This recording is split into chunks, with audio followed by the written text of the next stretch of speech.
यही क्लास रे आमे तास्केन राजीनामा विषय रे संक्षिप्त टिप्पणी दियो 3 मार्क प्रश्नर उत्तर को आलोचना करिबा। तास्केन राजीनामा कौन 3 मार्क प्रश्नर यह हेउची उत्तर। 2026 बोर्ड एग्जाम पई तास्केन राजीनामा हेउची अत्यंत गुरुत्वपूर्ण 3 मार्क प्रश्न। ओके, यही क्लास रे आमे यही प्रश्नर उत्तर को आलोचना करिबा। देखो यह हेउची यही प्रश्नर उत्तर। यही प्रश्नर उत्तर को तुमको भल भाव में बुझाई देबी जद्वारा घुषिबा को पड़िबो नाही। ओके, नाउ प्रथमे आमे जानिबा यही प्रश्नर उत्तर को किपरि मने रखिबो। प्रथम पॉइंट, तास्केन राजीनामा काहेकि होइतिला। द्वितीय पॉइंट, तास्केन राजीनामा कहा कहा मध्यरे बा केउ केउ देश मध्यरे होइतिला। तास्केन राजीनामा केबे स्वाक्षरित होइतिला। नेक्स्ट, एवं एही तास्केन राजीनामा रे किए मध्यस्थता करथिला एतिके मने रहिला।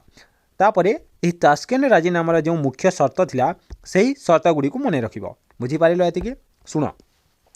तास्केन राजीनामा, यही तास्केन राजीनामा भारत और पाकिस्तान मध्य होइतिला। काहेकि होइतिला सुनो। 1965 मसीहा जनवरी मासरे भारत और पाकिस्तान मध्य भयंकर युद्ध होइतिला। यही भयंकर युद्ध को 1965 मसीहा जून 30 तारिख रे बंद करी दिया जाइथिला बा युद्ध विरति घोषणा होइथिला 1965 मसीहा जून 30 तारिख रे। किंतु पाकिस्तान एही युद्ध विरति को मानिला नहीं। पुणी पाकिस्तान भारत को अगस्त मासरे आक्रमण करथिला। यही युद्ध को मिलित जातिसंघ अनुरोध करथिला बंद करिबा पई एवं एही युद्ध रे सोवियत रूसिया देश मध्यस्थता करथिला। 1967 मसीहा जनवरी 10 तारिख रे तास्केन ठारे गोटे राजीनामा स्वाक्षरित होइतिला। सेति पई याकू तास्केन राजीनामा कुहा जाय। एही तास्केन राजीनामा रे भारतर प्रधानमंत्री लाल बहादुर शास्त्री और पाकिस्तान राष्ट्रपति आयुब खान स्वाक्षरित करथिले। आउ थरे सर्वे कहूची सुनो। 1965 मसीहा जनवरी मासरे भारत और पाकिस्तान मध्य भयंकर युद्ध होइतिला। 1965 मसीहा जून 30 तारिख रे एही युद्ध को विरति करागला। किंतु पाकिस्तान मानिला नहीं, युद्ध विरति को मानिला नहीं। पुणी पाकिस्तान भारत को अगस्त मासरे आक्रमण करथिला। तापरे मिलित जातिसंघ अनुरोध कला जे एही युद्ध को बंद कर दियो, विश्व रे शांति सृष्टि हेबो एवं सोवियत रूसिया एही युद्ध विरति को बंद करिबा पई मध्यस्थता करथिला। 1967 मसीहा जनवरी 10 तारिख रे तास्केन राजीनामा स्वाक्षरित होइतिला। यही तास्केन राजीनामा भारत और पाकिस्तान मध्य होइतिला। भारतर प्रधानमंत्री लाल बहादुर शास्त्री और पाकिस्तान राष्ट्रपति आयुब खान यही तास्केन राजीनामा रे स्वाक्षरित करथिले। यही तास्केन राजीनामार मुख्य शर्त कौन? शांतिपूर्ण सहावस्थान।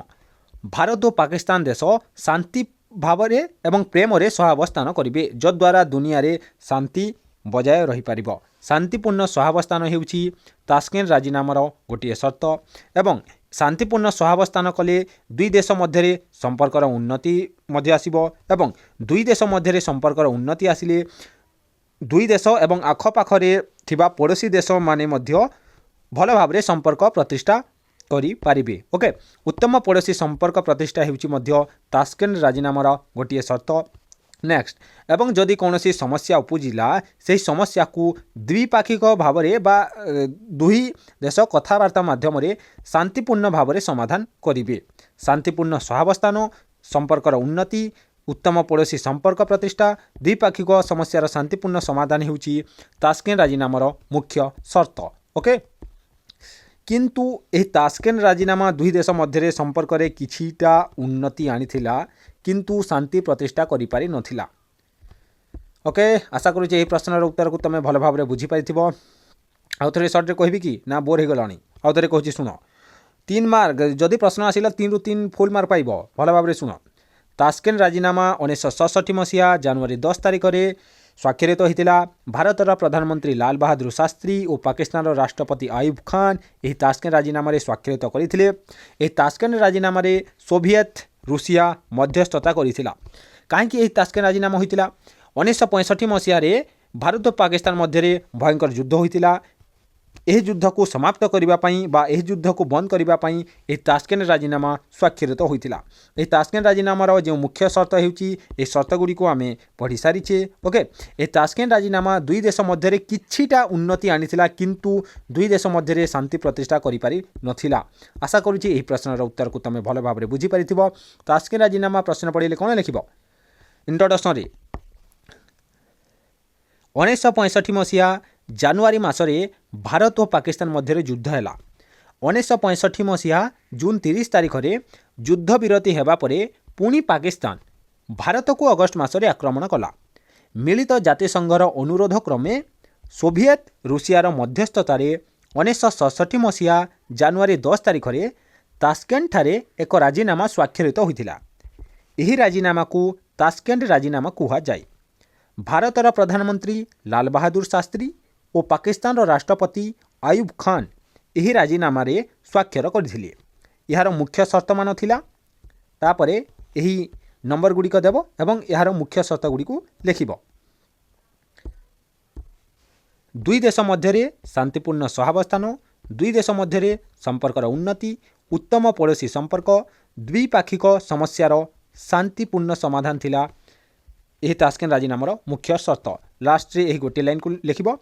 ତାସ୍କେଣ୍ଟ ରାଜିନାମା ଦୁଇ ଦେଶ ମଧ୍ୟରେ ସମ୍ପର୍କରେ କିଛିଟା ଉନ୍ନତି ଆଣିଥିଲେ ମଧ୍ୟ ଶାନ୍ତି ପ୍ରତିଷ୍ଠା କରିପାରିନଥିଲା। ଆଶା କରୁଛି ଏହି ପ୍ରଶ୍ନର ଉତ୍ତରକୁ ତୁମେ ଭଲ ଭାବରେ ବୁଝିପାରିଥିବ।